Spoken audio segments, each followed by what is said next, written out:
Welcome back to the Americans in Paris. I'm Stephen Heiner, and with me, as always, is my faithful co-host, Molly Sebre. Hello, Molly. Hello.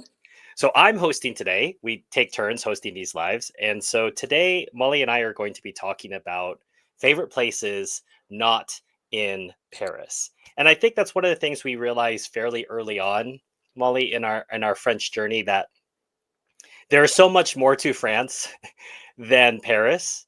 And yet at the same time, Paris represents France par excellence, and yet doesn't represent France. Mm, And I tend to think about this analogously with New York City. mhm. So you know the number of Parisians. Oh, j'adore New York. Oh, j'aime bien New York. And New York often serves as that same sort of surrogate. People think I've been to New York, therefore I've been to the United States. And you're someone who's actually had some familiarity. I've never worked in New York or in and around the environs of New York as you have. So I Mhm. wanted to kind of kick the ball to you first to say how how do you view that when someone says I've been to New York, that means I've been to the United States. How is that true and yet not true at the same time?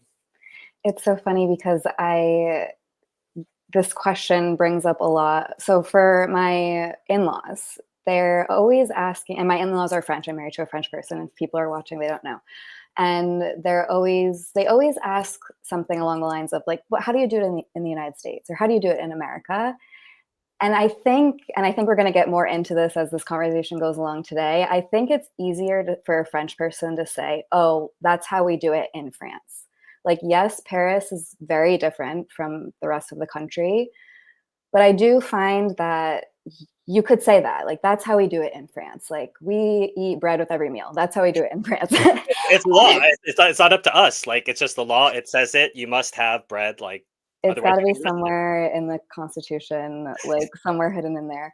Um, Whereas it's very difficult to say that in the United States. I think maybe we could say, I'm from the Northeast. An example would be, this is how we do it in the Northeast, or this is how we do it in New England. But even that, I mean, you went to school in the Northeast, so you know that Right. New Hampshire is very different from Rhode Island, where I'm from, or Massachusetts, or wherever. And so New York as a representation of the United States, I don't think it's a good representation of the United States. Um, I think it's similar. It's got a similar vibe as maybe a French person or any person who's not American watches a movie and they think, oh, that's how American life has to be. You know, green lawns and picket fences everywhere. Or a cowboy with a gun on a True, horse. true. Which there is the naked cowboy in Times Square of New York. Right. So maybe I should go back on what I just said. But I think in a way, similarly to Paris, New York is like its own animal in a Mm. sense. And I think it does do a good job of representing America in the sense of like the fast-paced way of living, the zero work-life balance way of living. Um, Metro Boulot Dodo yeah, applies. like this go, go, go. I think that's a good representation of American culture as a whole. But is New York at all like where I grew up in Rhode Island? No. Is it at all like where you grew up? No. So to answer your question, no, I don't think it's a very good representation. And it's funny when a foreigner is like, "Oh, I've been to New York. I know exactly what the United States is like," and You're like, it's not. yay! Maybe not. So I want to follow up on that a bit more, just to build it out in relation to Paris, and then we can use that. We did promise that we are going to talk about not Paris today, but just to kind of set the table a bit. If I go to New York City, even within New York City, just like in Paris, there are neighborhoods, Mhm, right? And then there's segregation. So, oh, you're in Brooklyn. Oh, you're in the Bronx. You're in Queens. And those people definitely think of, oh, I live over there. And people mhm, in Queens will tell you they live out in Egypt or wherever. And in Paris, you have right bank, left bank. I think Molly's known this. I very rarely dated people on the left bank. I was discriminatory towards the right bank. And you can go get Senegalese cuisine in Paris, just like you can go get Senegalese cuisine in New York City, because there's so many people there of so many different persuasions that you can do that. mhm. You cannot do that in the middle of nowhere America No. or the middle of nowhere France. And so I think you're right that how we do it in France applies, because France, I always say, is 0.75 Texas in terms of size. So and all those people speak around the same language. Mm-hmm. But when I think about cultural variations, I think of, in the South, I'm going to start at the right for the B's instead of the left. Yeah. There may be more B's or fewer Yes. B's. Yes. Something's a chocolatine, whereas it's not called that. But these are not significant enough. I suppose the way you would say Carolina barbecue is different from Texas barbecue. There is a significant difference, but it's still meat that is Mm-hmm. grilled and delicious, right? Sorry, not grilled, but smoked. And so when we venture outside of Paris, we're looking for things other than, we're not looking for Senegalese cuisine. We're not looking for beautiful, big, beautiful parks to break up the urban landscape, because the whole thing is big, beautiful parks, right? Mm-hmm. There is no urban landscape. Mm-hmm. So I want to start in the north, Molly. It's probably easier for us to start at the top of the hexagon and work Okay. down. And for those who are unfamiliar, l'hexagone is a way that the French will refer to their country. It vaguely represents a hexagon, but hey, it's not a geometry class. We're just telling you, how this goes. So I want to start up at Lille. Okay.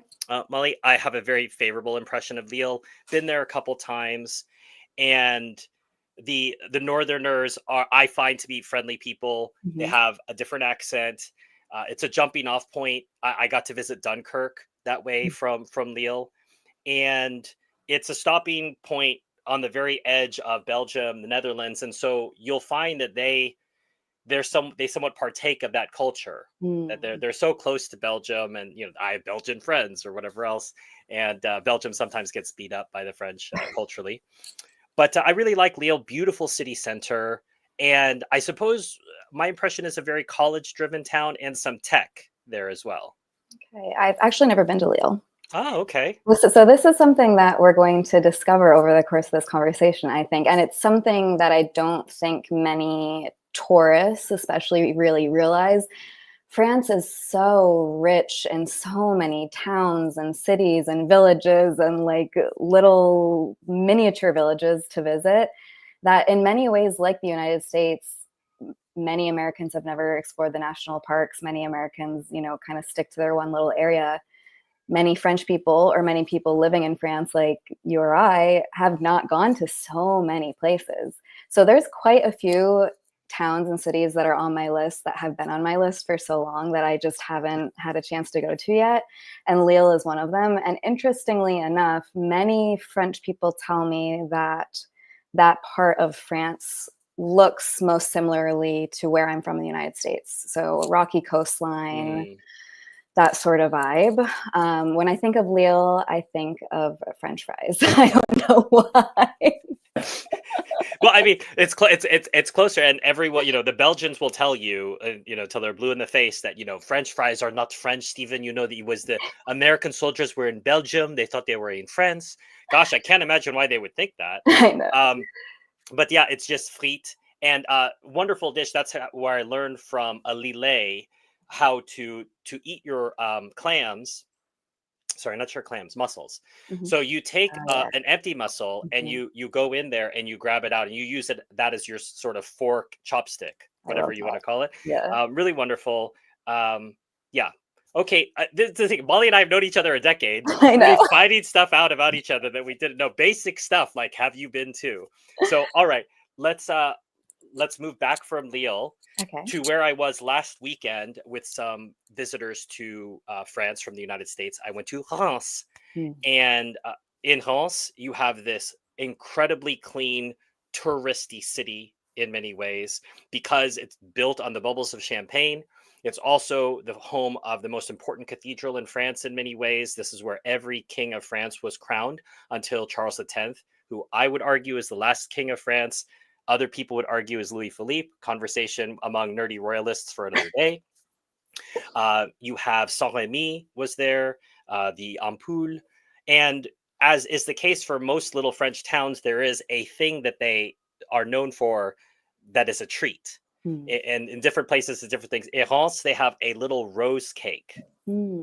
I find it to be a little dry. Sorry, my dear Reims friends, if you're from there, but you owe it to yourself to try something. You can't say the French have a checklist about this. I went to this place, I tried this thing. Oh, Yes. you went to such and such a place and you didn't try the cheese? Yes. You know, and this is part of the exercise of the Tour de France every year is the people are commenting and saying, okay, so now we're going into this town and they're very well known for such and such. And so you two, when you are going to these towns, give into that spirit and go Reims. It's about 45-minute fast train from Gare de l'Est. Those trains, the direct trains go, I want to say 4 or 5, 6 times a day. Going to cost you something like 15 euros to go. And again, here's my Paris centric idea, Molly. I'm talking about the distance from Paris, Yeah. right? Yeah. But if you take the slow train to Reims, I want to say it's going to take you like 2.5 hours, lots of stops. So take the fast train. Not only is it cheaper, it's faster. To Lille, you can take a Flixbus for, I want to say 10 euros, maybe 5 euros, depending on time of day. It will maybe have one stop. And I want to say a couple hours. You can also potentially take a fast train. But you'll find there's lots of different ways to get places. Molly, do you want to tell people about BlaBlaCar? Okay, yes, I do. It's because when I say that, talk about BlaBlaCar to my American friends, they're always like, "What?" I don't I know, know like we if should have invented that, I right? We know. too much value personal car ownership, I think, to think about BlaBlaCar as an option. Yeah, because I haven't heard anything exactly like it that exists in the United States, but it's basically like I want to call it a glorified Uber taxi, but it's I would say Uber meets couch surfing, yeah, it really depends on the meets eBay. person. It really depends on the person you do it with because I've had some really great experiences where I did feel like I was in like a five-star taxi getting a ride all the way down, and then I had some other experiences where it wasn't like that. But BlaBlaCar is essentially like a rideshare service app website, and you sign up. You can either sign up as a driver, so you put on, your vehicle, how many people you can take, or you sign up as someone who wants to actually take the vehicles, and you put in your dates and you see if anyone's going to be driving to the same area that you're going to be driving to. So for example, I took a BlaBlaCar from Paris to Perpignan, which is in the south. Oh man. Yeah, that was like a 9-hour BlaBlaCar or something, but it's very inexpensive. Well, Very, part of very. that is the French are interfering here, and as someone who likes building businesses, here's one of the times I actually like the state stepping in, is they make it so that you can't make a profit, on the ride. So they fix it to gas costs, etc. And I think what they're trying to do is create one more way to get down there. You can take the train, you can take the bus, you can take BlaBlaCar, and it has. I want to know what your filters are, Molly. So you can choose smoking, non, rock Mhm, music, quiet, talkative, mhm. not talkative. So what are Molly's filters on BlaBlaCar? Oh my goodness, I can't remember what I put as my filters. I definitely put not talkative. Well, after 9 hours down to Perpignan, the guy's been talking the whole time. Molly rolls out of the car. Oh no, My worst I've used nightmare. up all my talking for the day. I can't do it anymore. I am like your classic introvert, so I get very drained being around people. But I would do that, but also too that it kind of like gives you the option. Like if you feel like talking, you're in the mood to do it that one day. Who knows? Yeah. I I feel like the last time I did BlaBlaCar, because I'll admit it's been a couple years that I haven't done it. They didn't have those like robust filters. Like I Oh wow, honestly you went in the old days of BlaBlaCar. really old days. Which, yeah, I haven't used it in years. Coincidentally enough, my sister-in-law just used it a couple weeks ago because, as Stephen alluded to, it's a great kind of third option when there's no trains. You don't want to get in a plane, or the distance doesn't merit getting on a plane. And so my sister-in-law had to get somewhere kind of last minute, and BlaBlaCar was actually the only option because of the train strikes. So it's another good one to have in your back pocket for those strikes that we know happen several times a year. It But is. I will say it is hard to plan ahead with BlaBlaCar. So yes. that's the disadvantage. So you have to think about it as just-in-time service for people who are last-minute planners, Mhm. because you can't say, "Oh, I'm going to book a BlaBlaCar 2 weeks in advance." No, What yeah. happens is in the 12 to 24 hours before you need to go, people are checking, and suddenly it materializes. I will meet you at Botte de Bagnolet between 8 and 9 a.m., and we are going to.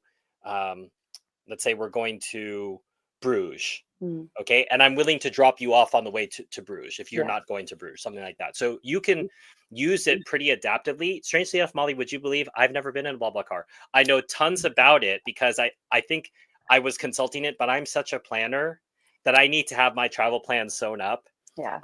I am not the last minute to Perpignan Yeah. person, and I have such a love of trains. I've Mm-hmm. had it since my childhood. I've had a love of trains, so anytime I can have an excuse to get on a train, I'm going to get there.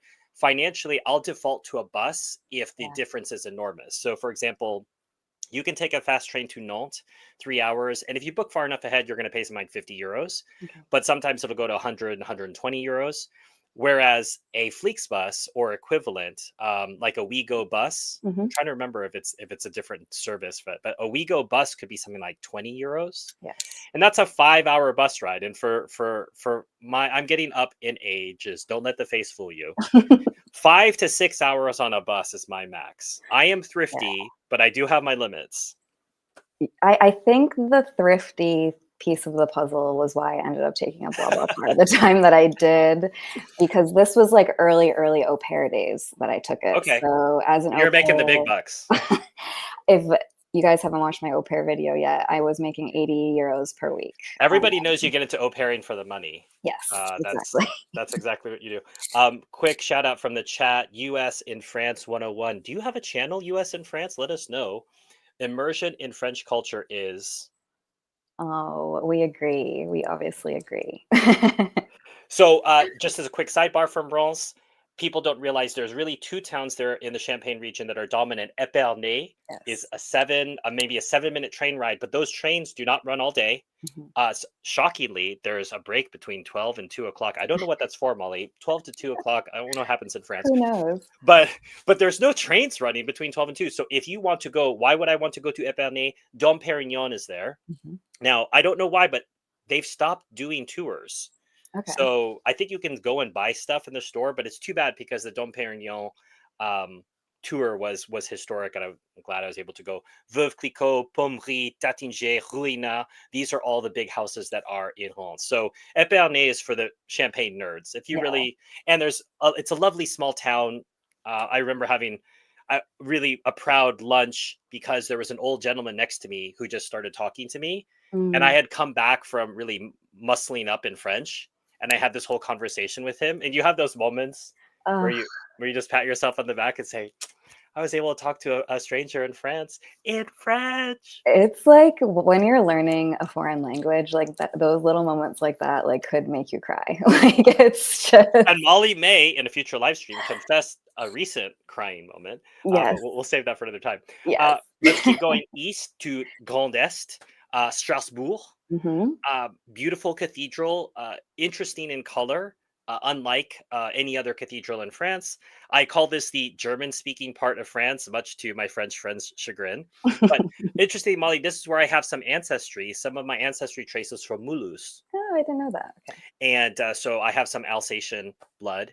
And though this is where I maybe spent the least amount of time in France. So my ancestors would be upset I have not visited more often. But I like Strasbourg. If you're interested in European Union politics, what's wrong with you? No, just kidding.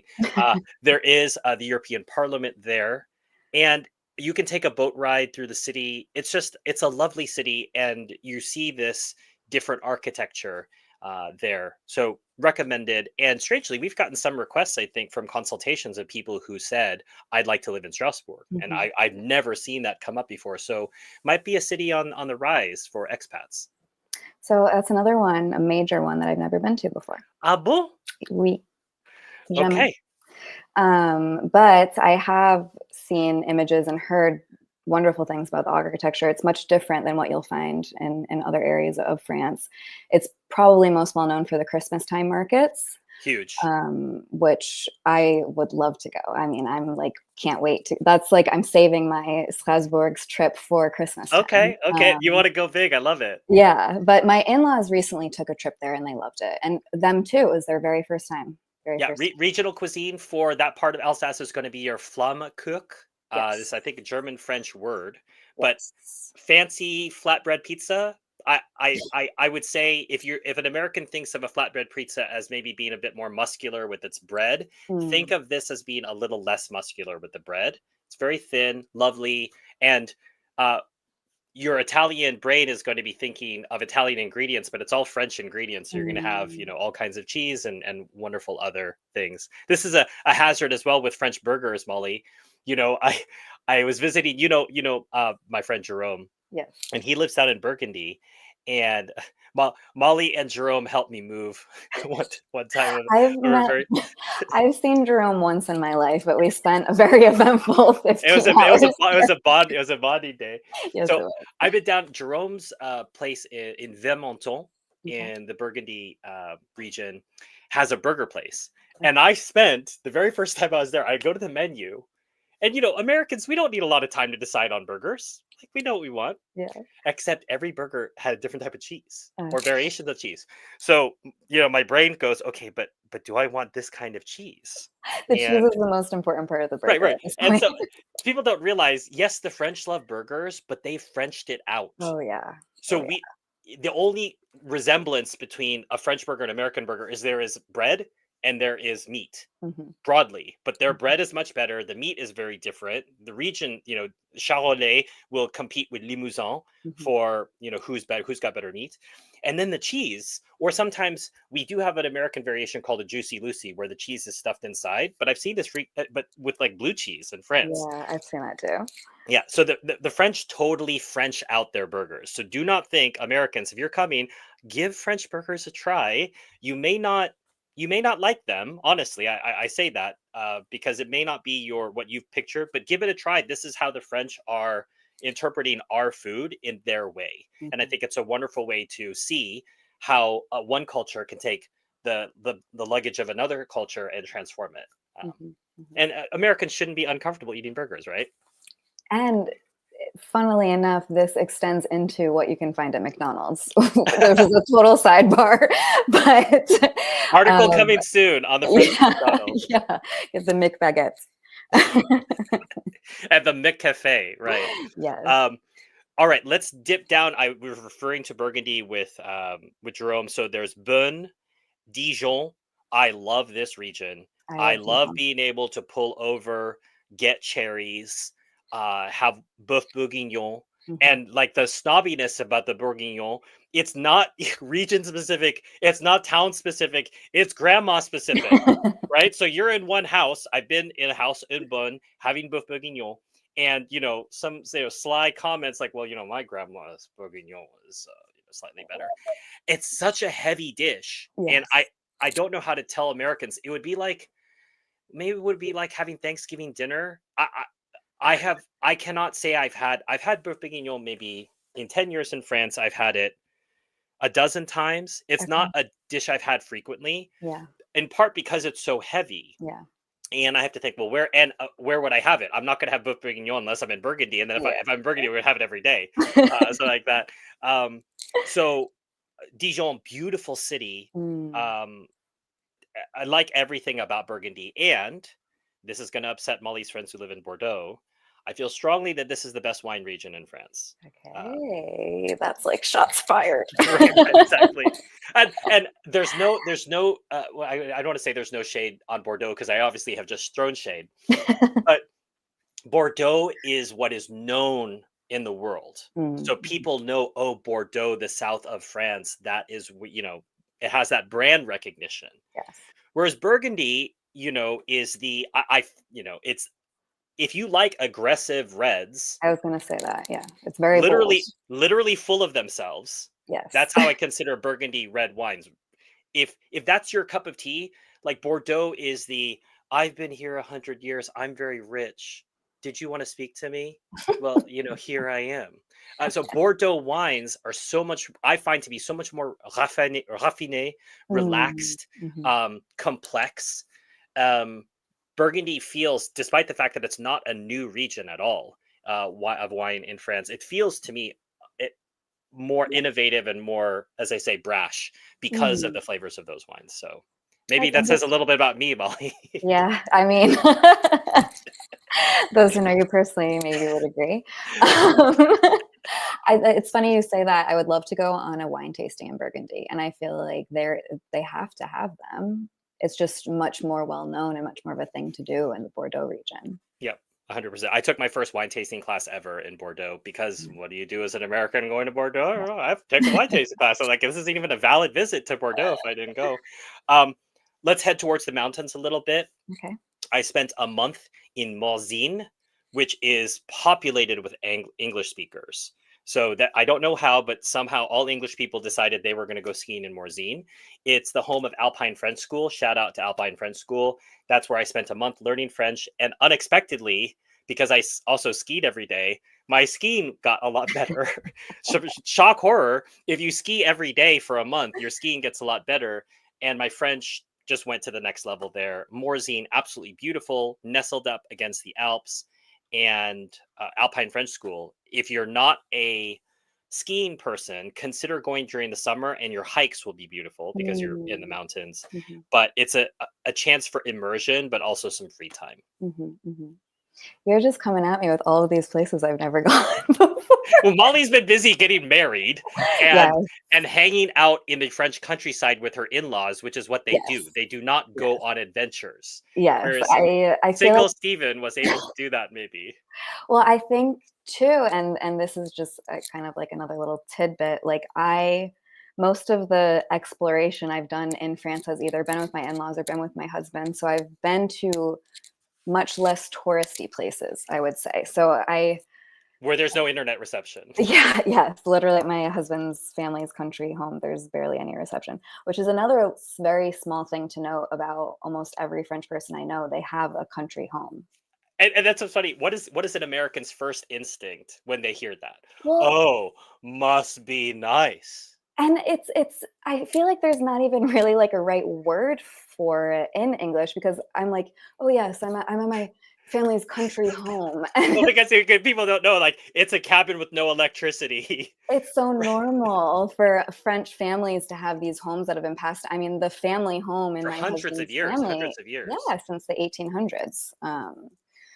Like my So it isn't that. I think that's what people have to realize. It's not the way yes, we would think of like a lake house in America, or yes. in America, a lot of people go to Florida, Mhm. they go to Naples, and they those homes are not inhabited, and they're not, shall we say, charmant. Like no Mm, one goes, oh wow, that condo in Naples, wow, it yeah, just really has my heart. It's like whereas the place with no water, no electricity that you hang out at with your family, it has all of these collected memories, and I would say that's a privilege. If you've ever been invited to a French person's like ancestral home, you better mm, soak that up because yeah. that is not on offer. There are no guides on TripAdvisor to take you to a French person's home and have that experience. It's a wonderful experience. I feel like that might even have to be like a topic of a live, like how the French vacation together. The vacations I've been on with my French friends, like, are unlike anything I've ever done with my American friends.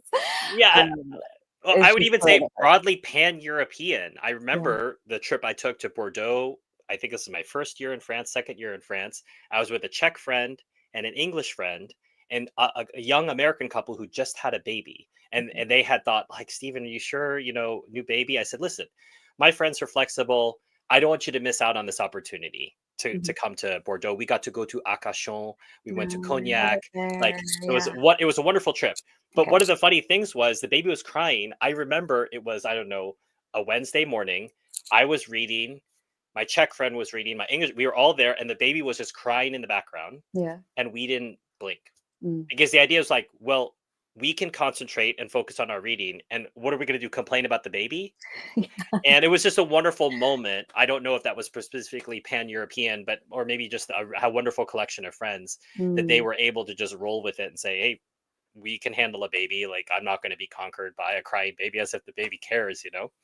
Um, That's another, I think, interesting conversation for a future live too, is the European, I think I would say, their approach to having babies and how they integrate them into their lives after. But that's like a very long tangent. sure, sure. All right. Well, let's keep going south. So from Morzine in the Alps, and just shout out to the Jura region, Oh yes, underrated beautiful. wine region. I think Mhm. really up and coming. Mhm. but not really. Even within France, I don't think the Jura is well represented. I try to be an advocate for it with Frenchies, but as you know, Molly, the Frenchies, they get their wines, they get their cheeses, they get their things, and they are stuck in that groove. No French person goes into a restaurant saying, "You know what? I'm going to try something new tonight." Um, No, unless they're Never. on vacation in that area. That's the only exception. That's Right, the only right. exception. There is an excellent orange wine, I believe, out of Jura that's really Oh, good. I've not tried that. My sister-in-law, Note to self. my in-laws are a family of gendarmes. So my sister-in-law, it was her first like post that she got assigned out of school was in Jura, and she used to always bring back this orange wine for us to try. Um, Beautiful, beautiful, beautiful. And that's not too far from Paris either. What, the Jura? Yeah. Yeah, well, that's a nice thing about Paris. It's not far from anywhere because Yes. we have all the transportation links. Yes. This is something else that's shocking. When we were down there in Bordeaux, I thought, oh, well, we'll just pop over to Nîmes, Orange. Now, to give you Mm, some perspective, if you think about France, Bordeaux is in the south, Nîmes, Orange, Provence is in the south. It is shorter to go across in terms of just geographical length. However, there are no fast train lines east to west mm, that way. Everything goes through Paris. If you take a regular train from Bordeaux over to, let's say, Marseille, it will take you longer than if you were to go to Paris and then to come back down. I know that sounds crazy, but it's 2 hours now because they straighten the rails. It's 2 hours Bordeaux to Paris. mhm. Then you catch another train and go 3 hours down to Marseille. It's 5 hours, whereas it's 7 hour train across. And part of that is the geography of the land, but France never planned to have fast travel east to west. It was always Mm, all the corridors go up. So keep that in mind when you're planning trips in Paris, in France. You will have to think and learn some of the things we learned for the first time. This country's so connected by rail, I could just pop over. yeah. Nope. Yeah. Sometimes it's complicated. And you don't always have to like scoot back up to Paris to come back down. Like they've got those little regional trains, like it's a TR train, which is like a miniature train. You see it coming up on the tracks and it sits itself next to the high speed trains and it's literally like this big. Right. But yeah, sometimes like you'll look at something like Google Maps or something, it'll be like, oh, it will take this amount of time. But when you have to factor in all of the train switches and going up and down and over and across, it can turn. If you had a car, it would have Yeah, been or pick up a blah blah car, or yes, pick up a Flixbus. Maybe yes, that might still work, and maybe work better from your budget. I'm telling you, it's not going to be cheaper necessarily to take that train back up. yeah, Um, and mentally, it's kind of difficult as well. Um, Well, we're about halfway through our stream. Thank you for stopping by so far. If you haven't done it so far, please hit the like button. When you do that, it tells YouTube to let all the subscribers know. And we're trucking our way towards 100 subscribers on this channel. I So think please we're hit at 86 or something right now. 86. Yeah, We'll have to do an Ask Me Anything for our 100 subscribers soon. absolutely. Yes. And so that will notify people. So if you haven't hit the like button, please consider doing that. Let's continue going down south, Molly, to a place you and I love very much, unapologetically, Lyon. Yes, yes, yes, yes. Oh my goodness. UNESCO Old Town. The old town in Lyon. I mean, so funnily enough, this is very random, but I had never been to Lyon. And my husband and I were working on all of like we got married in the Catholic Church, so we had to do the preparation. And we ended up doing it with my husband's like childhood priest that he just loved and the whole family loves. And is still living in Lyon. And we were up in Paris and we were working on the preparation with him. And he was like, in very, French fashion, you know what? Why don't you guys come stay with us for the week? And we stayed in the seminary with him and Wow. all the other fathers. But very just generalist, come down for the weekend. Like it'll be so much better for us to do all this in person. And then I want to take you out to a great meal and take you walking around and everything like that. So that was my first time to Lyon, staying in this seminary with all of these other priests, but it was so fun. And the food scene there, it's so this is something that I just have never experienced in the United States. And maybe it's because I'm not going to like cultured places, but Because I we have so feel, many of those in America. I know, I feel like you go into your average liquor store, wine store. In Rhode Island, we're going to call it a packy. Oh, it's called a And packy. yeah, package store, the Okay, packy. gonna get the Um, packy.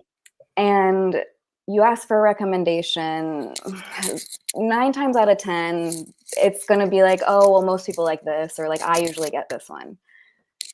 In France as a whole, but I felt this even more so in Lyon, you go into a cave, so a wine store, and you're like, I'd like a recommendation. Like, get ready Get for ready. the most amazing presentation you will ever experience, because these people are so passionate about what they do. So the sales associate in the wine store actually is interested in wine and is actually passionate about a wine. Shock, And shock. right, they're not just, like their cashier job, just like clocking in their 9 to 5. Like, it's a real passion. And every single person, every shop we went into, every restaurant we ate at, every conversation we had, they were just so into the culture of gastronomy, which Lyon is known as the gastronomy culture Not capital of not not to France. Americans. It's No, known that way in France, but you'd have to know France to know Paris is not considered the culinary capital for sure, of France.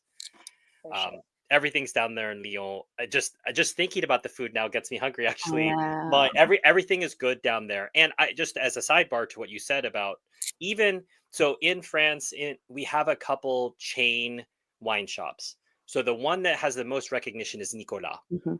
And I don't know how to tell Americans. It would be like CVS and Walgreens, but for Yeah. wine Yeah. mainly, and liquors and some spirits.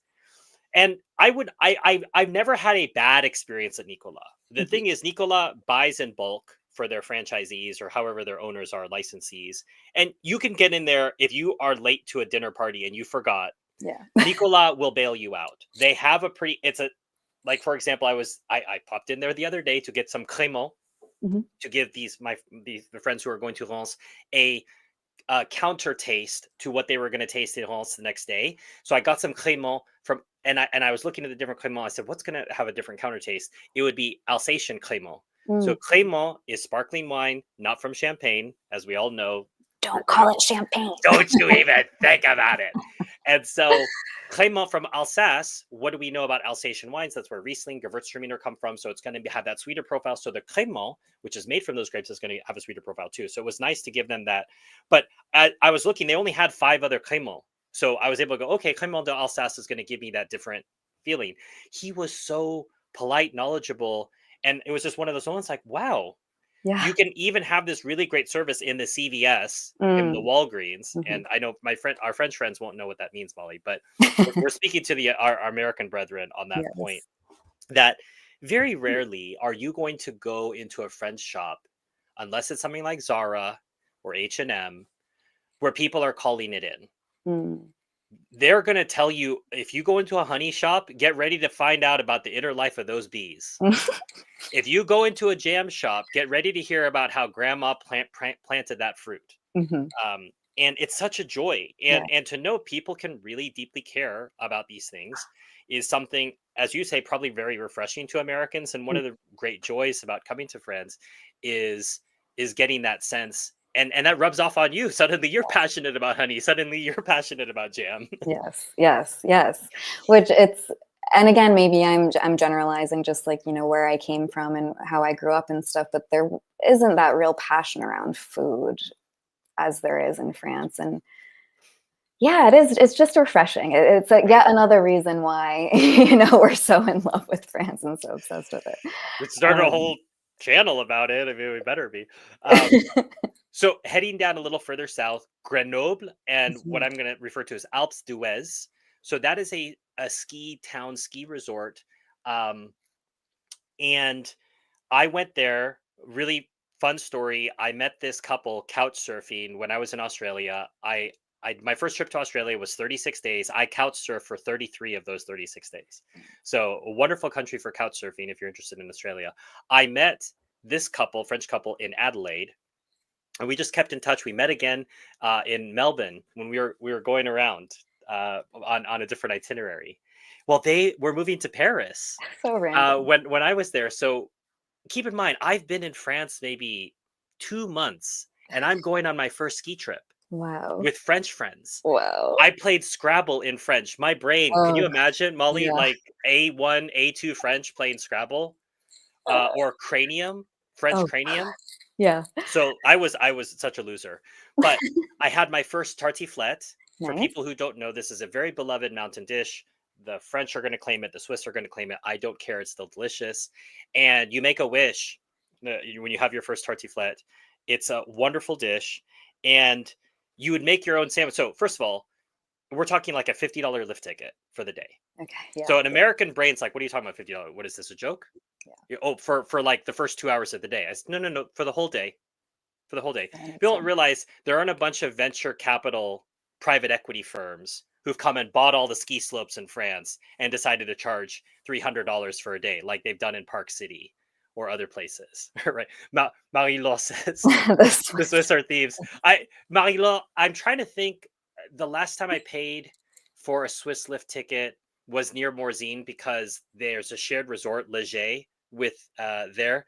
But I got a season pass, so maybe I don't know. But the French would say that. So let's say, for example, it would be $50 at L'Alps Due, that maybe it would be $100 in Switzerland, let's say. Well, and then the French would rightfully say, well, yeah, they're thieves. An American would say, where do I sign up? Yes. And there's been an entire Instagram trend in the past few years for people to say it was cheaper for me and my wife to fly to Switzerland and ski Yeah. for a week than it would have been for us to go to Colorado, Mm-hmm. which should tell you everything that is wrong with skiing in America. Mm-hmm. It's not the case. I would say, Molly, probably not even in some parts of Vermont, New Hampshire. There's some independent places where you can still get a great value, and those towns are very happy to have you. I'm just worried that they'll get bought up by venture capital. But Americans, we know how to take something good and ruin it by making it a commodity Yes. or a purchasable product, unfortunately. Mm-hmm. Mm-hmm. So Alps d'Huez, you're going to get really great skiing for not a lot of money. And I had that moment, Molly, where we were making sandwiches for the day because you're saving money. Mm-hmm. So we have our baguette, and we're putting a classic uh, jambon beurre. Mm-hmm. And I ask stupidly, I'm like, "Where's the mustard?" And they look at me, goes, "Mustard? Like, what are you talking about?" I said, "Well, ham, cheese, sandwich, mustard." Yeah. And they're like, they looked at each other like, "Have you ever heard of such a thing? Have you ever heard of such a thing in your life?" And you have that moment of you think you're using the same ingredients and you think Mm, you're a human speaking the same language, yeah. and you say something culturally inept or maladroit, and they didn't beat me up too much about it. They thought it was very strange, like, "Oh, I've never heard of such a thing. No, Stephen, I'm sorry, we don't have any mustard." So funny. Right? So I was like, well, I guess I'll just have to have butter, ham, and cheese, and had one of those things. Sacrilege. Yeah. Marie-Laure is just shocked, horrified. Don't worry, Marie-Laure, it was a very long time ago. I've never repeated such a thing. I only have mustard on sandwiches in America. Um, so yeah, mustard. We passed. We talked about Dijon. We didn't even mention it. I Try going into a know. mustard shop in Dijon. Oh my Um, gosh, I know. My husband's good friends and his wife moved down there to escape Paris not too long ago. And they love it. They have this beautiful home, beautiful, enormous home. The cost of living is so much lower compared to Paris, Huge like surprise. like most French towns. Huge surprise. Um, yeah, So I'm wondering if neither of us have been here, but I'm suspecting maybe you have. We're going all the way south from the mountains down to the coast now. Have you been? I want to pause before we go down to the Okay, coast okay. because I want to bring up the region where my husband's family is from because not many people have been there, even French people. So I'm interested in some of the Frenchies watching if they've ever been. But it's called Aveyron. So Aveyron. And that is where my husband's father's family is from. And that's where the famed country house is in. And the little village that it's in is called Contoin. And I think there's like not even 300 people who live in the village. Not even. I think that's like a gross exaggeration on my part. Like it's an Like total extremely population tiny inflation from town. Mali. Yes. And it is closest to the most famous town, I guess, that it's closest to is L'Aïeul, which similar to Reims, is not spelt at all as it's written, or Les Chutes d'Aveyron. Yes. So L'Aïeul is most well known for making knives. So again, very random, very niche, this one town, but is like very famous for their knives. And so you can recognize a knife from Layol by a little bee symbol. It's like in silver that they put on the knives. Do you remember what that it's mine's in the other room, but I Yeah. was thinking about this the other day. What is the purpose of it? I know there's a specific purpose for that bee. I It's don't not know. just design, it's functional. I don't know. Okay, homework assignment for next time. Or if Yes, someone knows in the chat, please tell us. But I know it's a beautiful design, but I know there's a function to it as well. I was actually weirdly, Molly, I was thinking about this the other day. that's so funny. Yeah, I mean, that's like my husband's family are very proud of the region that they're from. Funnily enough, so in the States, you get a license plate like where you're living. So I'm from Rhode Island, you get a Rhode Island license plate. In France, you can choose the little region that shows up on your license plate. I don't know if you knew this, Stephen. No, And I thought it was tied to where the car was no, registered. no, you can Oh, choose. listen to this. And so no one wants to have the Paris, 75. You might get keyed. You might get keyed. You got that Literally. 7.5 up there. Literally. So like my husband's family's cars, they all have the whatever it is for that region, Aveyron. I it's so I don't want to call it totally untouched because it is a little bit known to like British tourists. There are some British tourists and maybe like Dutch tourists that are down there. But it's so beautiful in the summertime. Like the village where my husband's family's house is so quiet that you wake up in the morning and you can hear the bells on the cow's neck moving Wonderful. That's one because of my the favorite cows are things. like walking through the fields. One of my It's favorite things. You know someone is grazing nearby. I was in Lourdes. I was in Lourdes last weekend, mm, and we were doing the Stations of the Cross.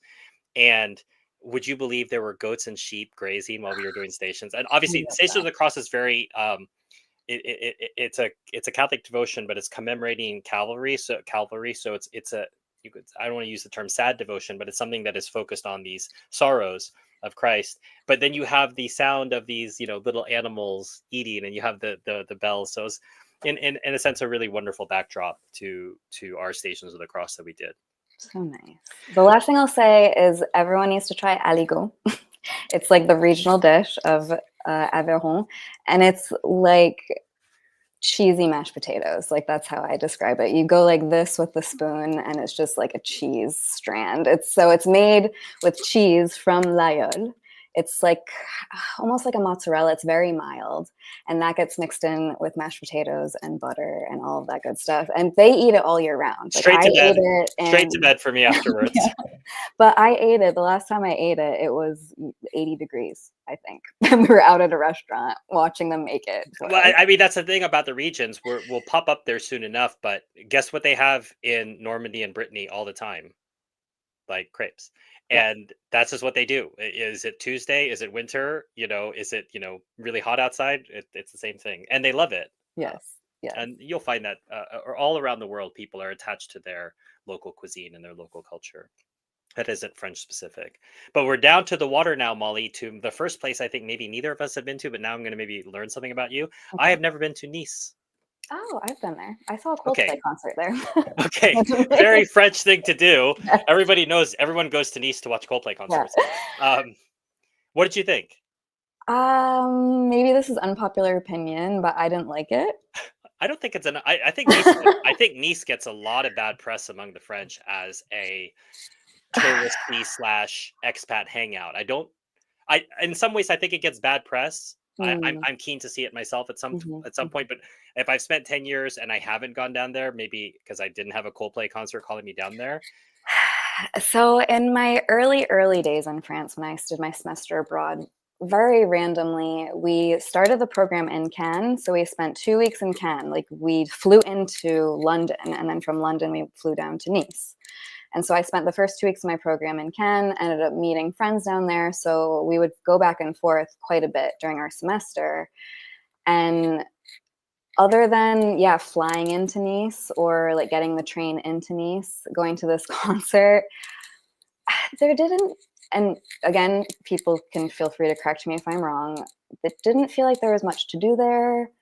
The beaches were like rocks. Again, I'm spoiled. I grew up in New England, so I'm used to beautiful sandy beaches of New England, but Cannes is right next door and the beaches are stunning. So I went to the Coldplay concert and I never went back. Okay. So, Okay. If you're watching this after the live stream, please feel free to sell Molly and I on Nice. We're yes. not opposed to it. I think I'm hoping that we're giving the spirit that if we haven't been to some place, it isn't because we're morally opposed to going there. It's just the circumstances have not allowed us to go for, or we haven't chosen to go. It hasn't been. I do think that where you haven't been after 10 years in France also says something about your priorities. Or, and as I told Molly, I said, well, your priorities are being married and hanging out with your in-laws. That speaks for you as well. Continuing over, Hmm. quick note of Monaco. Hmm. As someone who loved Grace Kelly, Mm. who, the famous scene in Iron Man where they're on the Grand Prix, I'm an F1 fan. Monaco and the sort of story of it is interesting to me. I can't say that it's a very interesting place to visit outside of those things. I think I wore a tux to go into the casino because it was required. It's like, oh, James Bond went to this casino, Yeah. all those things that you have as a kid in your mind. But Monaco, very beautiful, very expensive. Yes. One of the most expensive places I've been. It's not France, it's Monaco, it's a principality. But I don't Molly, have you been down there? Yeah. Would I you recommend scratching that itch? For a day trip, I would say I went to there's a very well-known aquarium down there, with some really cool historical stuff. That was very interesting, kind of like natural history museum vibe. To walk around there, I don't even really know what they were called. Some sort of outdoor garden that was like on cliffs. That was really beautiful to walk around. There was sculptures and stuff.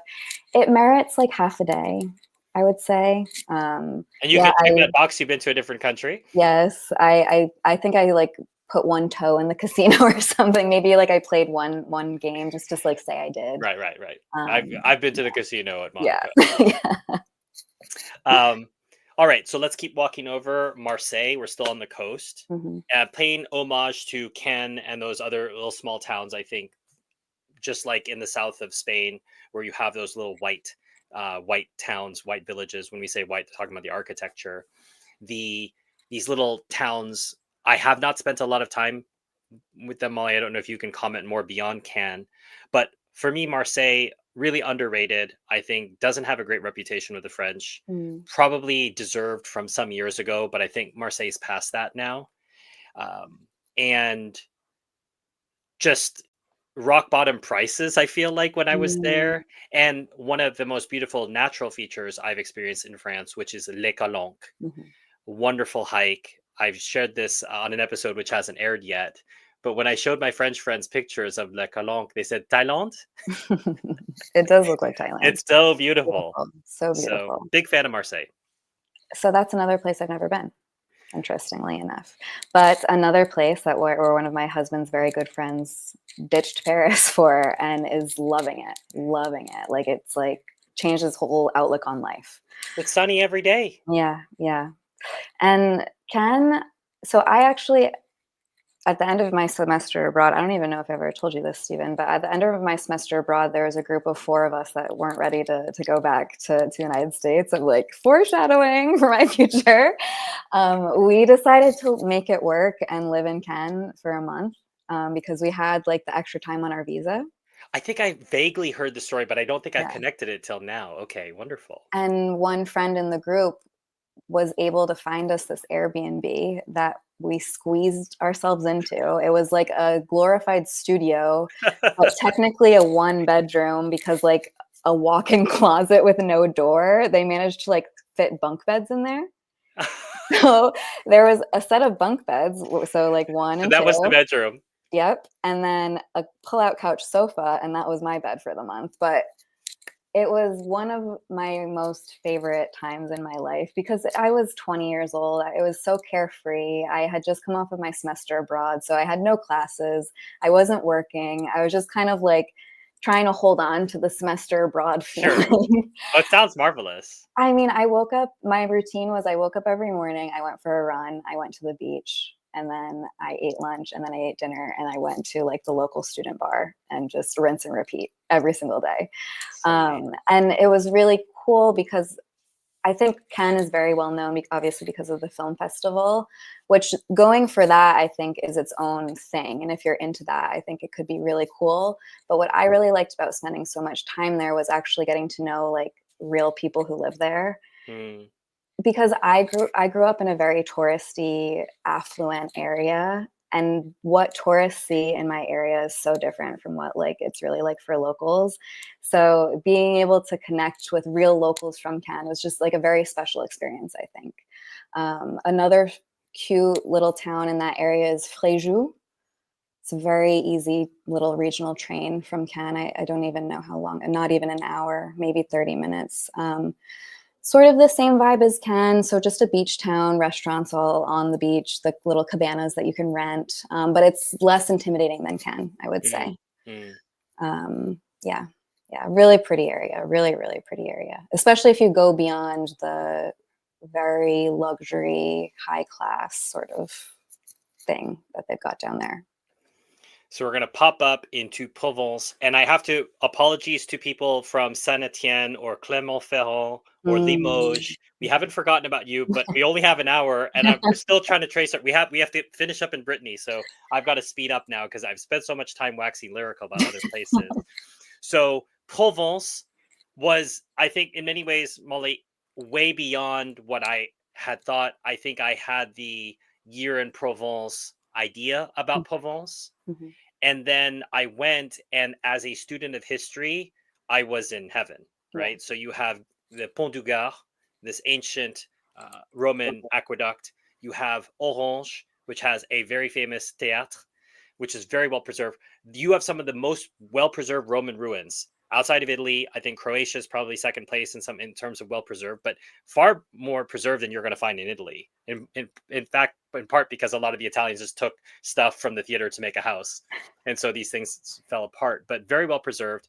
Nîmes, Orange, Arles from Van Gogh, Mm-hmm. Pont du Gard, Beau de Provence, all of these really wonderful places for a history nerd, but that relaxed life where you will drink that rosé during summer. And when we were down there with friends, we were based out of Avignon, Okay. which has a wonderful theater festival every August. If you're into theater, and they're just everywhere. Avignon is a wonderful town for me as a nerdy Catholic. The popes also have a palace there. To this day, you can tour that, very historic as well. So any of those places, Molly? No. No. No. So I'm a huge advocate of that region. The wine is different, right? So Mm-hmm. I talked about Burgundy being this aggressive. There are no aggressive wines. They're just happy to be there. Provençal wines. It's sunny every day. Yeah. They're just happy to be there. They're not gonna be rude to you, which Burgundian wines may risk. Which, Um, like, very, very quick pause to just like cite a couple of towns in the Southwest, because that's another region of France, which I love. And I've said like several times that I'm considering a move down to Bordeaux.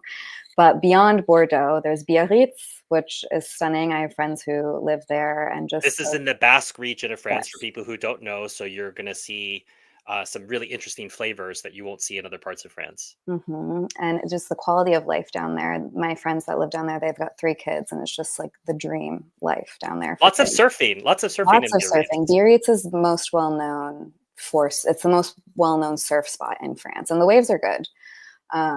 And beyond that, there's Banyuls, which is very small, but friends of mine have their family's country house there. So that's how I was introduced to that area. It's like right on the Spanish border. Right. If you like Spain, you could easily pop over all the time. Get your And Spanish food Capanos fix. is also in that area too. I briefly brushed over my So Molly and I Capanos. are, if you're following along geographically, we're in the south. We're kind of popping back and forth. I alluded to being in Lourdes the other day. That's not far from Toulouse. Mhm. Toulouse, wonderful town, really nerds for Airbus, and then the students, engineering students, got a great school down there. Montpellier, Mm. I think very underrated. I went there because a friend of mine who'd lived there had boasted about it a lot, and then strangely enough, he wasn't there when I visited. But really, Great for really, students. really like Montpellier and Toulouse. They don't really need my advocacy. Toulouse is a great jumping off point to go to our second country that you could pop off to, which is Andorra, That's where I Mm. got my knife, my Layol knife, Molly, was in Yes. Andorra, because you're Okay. always looking for a deal in duty free, right? Yeah, yeah. And really like Andorra. I think maybe overpriced skiing there, but there's some great hiking. Check another country off your list. I'm not very far from Toulouse. There's Narbonne down there as well. What else is down there, Molly? Béziers. So you have some really wonderful towns there, and now you can see Stephen is now rushing up the I coast. know. We're like, 30 seconds to go. Right, right. So we're going up to Bordeaux, and north of that is one of my very favorite regions of France, the Nez of France, that points out towards England, uh, Brittany, for many wonderful historical reasons. Um, I am a big fan of this region.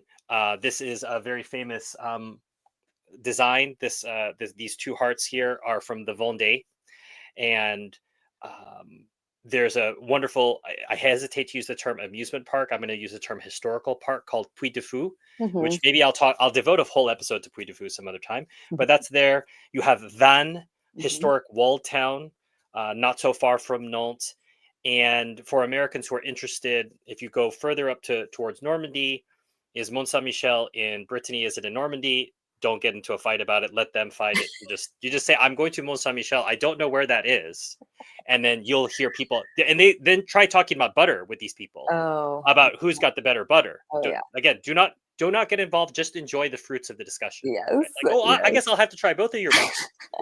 Um, so Mont Saint Michel, and then for Americans, that gets us to Omaha Beach and some of the really difficult places. But I really encourage Americans to go. I've been maybe 5, 6 times. I always tell people I think it's going to be easier the next time I go, and then I still cry anyway. Yeah, Part of it is just you see the sea of crosses. You know the average age in that cemetery is 22 years old, 23 years old. You wonder, why did this have to happen? For any number of reasons. And not far from there, the jumping off point, you're probably going to take a train into Bayeux, mhm, very famous tapestry in Bayeux. Sort of, you could say a piece of propaganda as well, but the Bayeux Tapestry, which chronicles the Norman invasion of England. The Normans would say it was an invasion. We helped civilize the English. Again, another argument you can leave for a different time. But beautiful cathedral in Bayeux as well. So yeah. lots of World War II history there, and a complex history people don't realize, because we thinking so much about those Saving Private Ryan images. A lot of Normans were killed in the bombardment. As they were getting ready to invade, they had to bombard, and they killed lots of cows. Lots of French people were killed in that bombardment, and other things happened which I don't really want to talk about on today's discussion. But we did not necessarily have a stellar record as Americans coming into that part of France. But the Normans have been very forgiving about it because of the larger picture. They thought, all right, well, yes, you did bomb my home and you killed all my cows and other things happened, but it was in service of something else. And so they were willing to forgive it. Their discussion for another time. Um, and I don't want to leave out a place I really would like to go sometime. But Molly, is it part of France? The Oh, the, the problem is, I think post COVID, there was a game played down there, a soccer game, as we say in France. It's a football game, football match, and the Marseillaise was booed. And oh. this is Corsica. Now, the Mm, Corsicans will tell you they're not French. mhm. They're Corsicans, but the Sicilians will tell you they're not Italian. So will the Sardinians. Same vibe. Island people like to be from the island. Yeah. So I don't begrudge that to the Corsicans. I am sure the French will say, well, we don't want you either. Sort of in a half joke, maybe half serious. But uh, I really would love to go to Corsica sometime. A close friend of mine honeymooned with his wife there. There's a lot there for people who like scuba, if you like hiking, if you want to try some different types of wine. So there's a lot to recommend Corsica. I think I just wanted to give myself a week to 10 days minimum. And Mm, a couple trips I had planned fell apart. But mm. I'm keen to go to Corsica. So another place I've never been but would love to go. Another friend of mine, her family home is down there. Oh, wonderful. But I've never been there, but I have been to Sardinia, which of course is I could see Corsica from the beach I was swimming at. But What a It's lovely place, Sardinia. oh, it's so beautiful. So of course, because anything like that, I'm sure I would love it. But Well, my the Corsicans would tell you it's better. yeah. But I do know whenever my friend goes down there, she says it's just the vibe is it's very similar to southern Italy, very slow, very similar to southern France as well. Very slow. People sing song their way through their phrases. What a shocking idea that geography plays a part in how you conduct yourself and how you know Mhm. yourself as a people. I know, what a shocker. I know. And we're referring to metropole France, but what people have to realize, we don't have this conception as Americans that the French also consider Réunion Mhm, or Martinique mhm. as part of France, even though as Americans we think, but I suppose the analogy for Americans is Hawaii is part of America, Yeah. Puerto Rico in a way is part of America, Alaska, and it's very far and disconnected from the mainland. Mhm. So, as a obviously a legacy of colonial France, those things are still considered part of France, even with the phone plans. Yeah, So it's a local call to call Martinique which is from the US, which is, but I suppose the same way. It's a local US postage to send out to Hawaii or to head out there for, it's a domestic flight from right, America to go to Hawaii. So, right. well, Molly, we're a little bit over. I'm going to mention one more place, Carcassonne, Mhm. for those who like that. Now, what the cuisine down there? You're going to have a Bouillabaisse? no, Bouillabaisse? that's Marseille. Okay. It's I'm forgetting the name now, but it's got beans and sausage in it. It's very filling as a dish, but this is what's known in Carcassonne. I'm embarrassed that I've forgotten the name, but really Oh, really wonderful. It's got different types of beans, like a white bean, it's not I'm thinking of cassoulet, but that's not it. cassoulet, yes. Oh, best cassoulet of my life. But if you're having it in the region where what it's known for, and then Toulousian sausage in Toulouse, also really wonderful. Eat regionally, eat locally. You'll be very pleasantly surprised. So, Molly, coming out of this speed run through France, I know, we could have spent, like, 2 more hours. what is the one place that you'd like to go today that from what we mentioned today? So it has to Mhm. have we had to have mentioned it today. And if you were making a list, which one would be on the top of your list? So this is one that you mentioned at the very end, and I don't know if you've been there either, funnily enough, but I think maybe. I don't know. But this is actually someplace that not even my husband has gone, and we both really want to go, and that's the Mont Saint Michel. Yes, been Yeah, to Mont Saint Michel yeah, several times. yeah. It's really So I've wonderful. been You'll there. love it. I don't even know if my in-laws have been They've changed it recently, so there. there didn't used to be a permanent bridge. Yeah. Okay. So what would happen would be the island would be separated when the tide would come in, Okay. and it would be the historic isolation. It was a monastery. That's how it originally started. Mm. They're not interested in hosting a bunch of people all the time, but obviously it's become a tourist UNESCO attraction, and they built a permanent bridge over, which has altered the way the tides come in. Okay. And so now people take tours on the sand.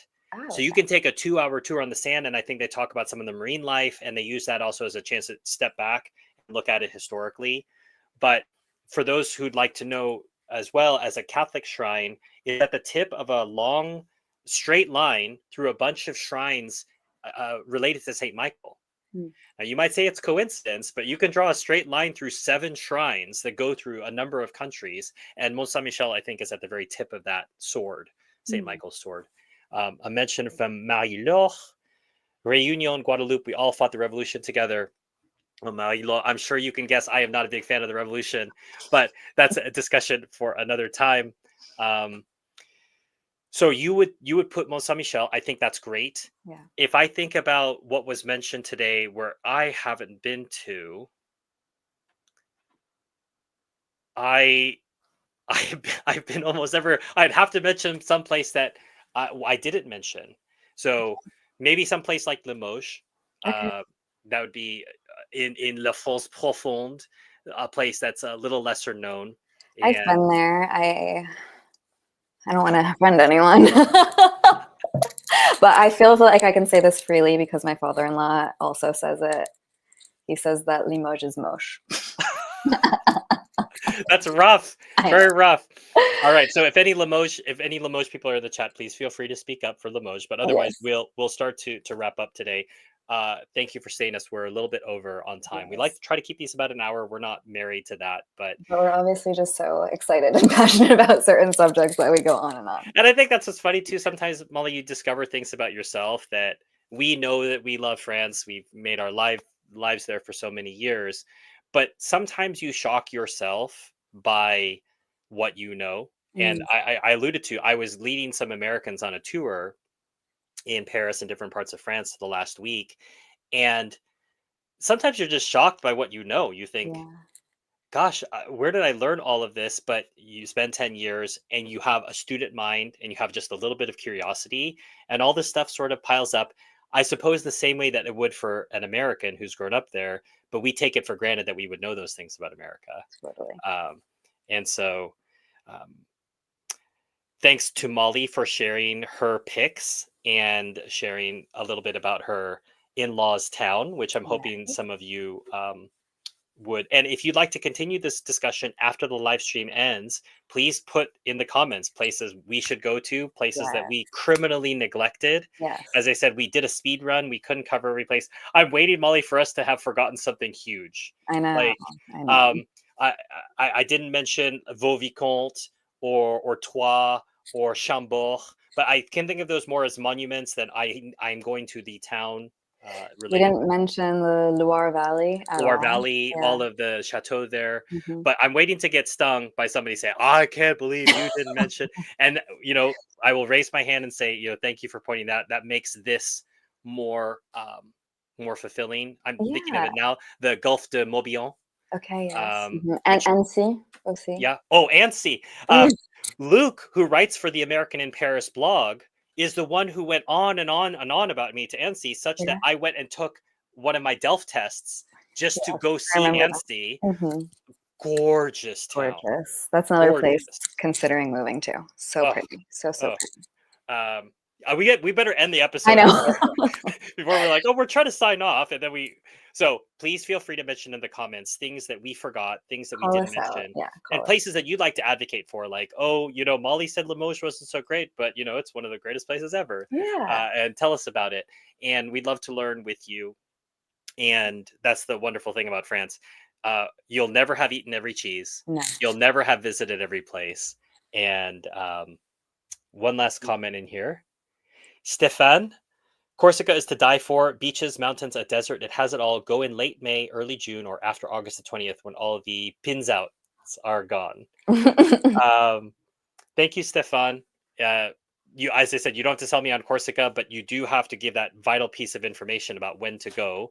Yeah. And another really great time. We really are going to end the episode after this. Another really great time to go on vacation in France, as I would argue for Martha's Vineyard, Molly. So for Americans, Frenchies, our Labor Day in America is in September. So Labor Day weekend marks the end of summer, the way that Memorial Day marks the beginning of summer in America. Those are our bookends. And I want to say, Molly, would you say maybe July 14th and the rentrée are the corresponding bookends? I would say closer to the top of July because that's usually when the kids finish school. They usually Okay. finish school around July 4th. So beginning of July to the rentrée, beginning of September, Mhm. those are the bookends. So right after that, things start to close up. So if you want to go to Martha's Vineyard for cheap, you go the week after Labor Day. The problem is lots of things may be closing or will have closed already. So I think the same thing here. He's saying end of August.